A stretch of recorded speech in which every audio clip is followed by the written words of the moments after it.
Good afternoon, all present here. I am Nandini, working as an assistant professor in SNS College of Engineering in the Department of Computer Science and Technology.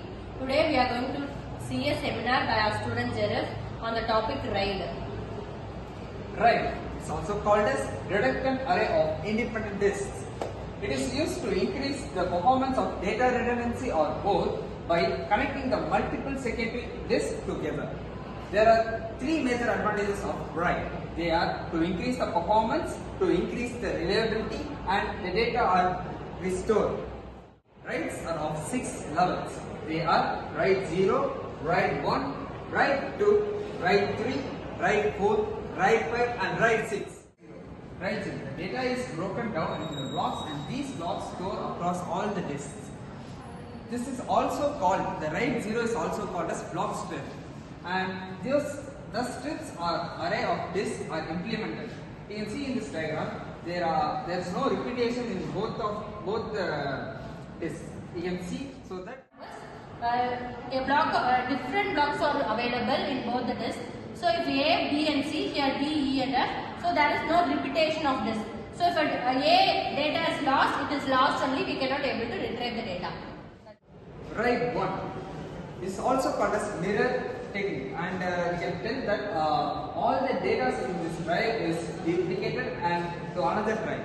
So that in this diagram you can see that both the blocks are same. So we can also retrieve the data as if the A block is lost from one of the block.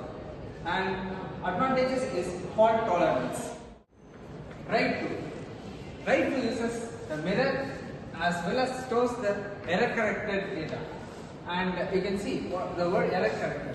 It is nothing but adding the extra bit to the original data.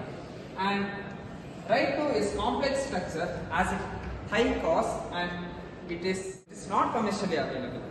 And you can see in this diagram, you can see this both this 1 and this 2.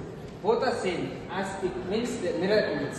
So and you can see the third one. This is nothing but the error corrected code.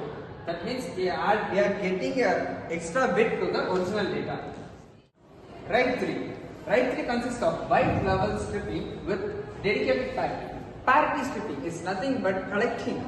We can see in this diagram, it collects the information and data from this both parity, disk 1 and disk 2, and it stores in it.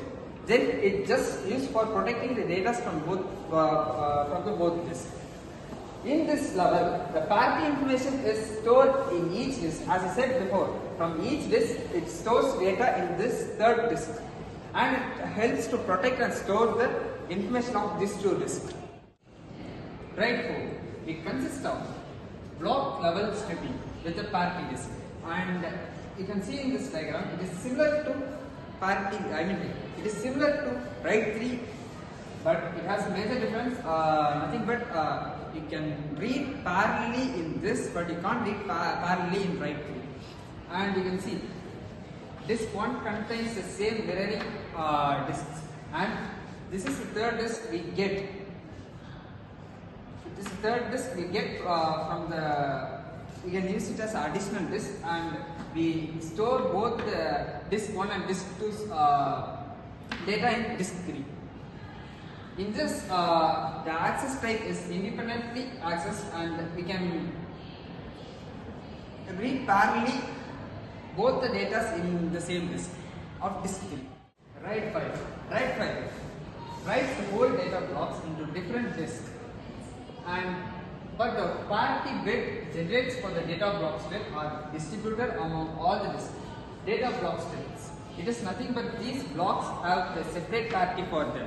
It is to be detailedly explained in this diagram. Disk 1 contains A block, B block and a parity block in itself, and this disk 2, it has A block, B block and one more parity block.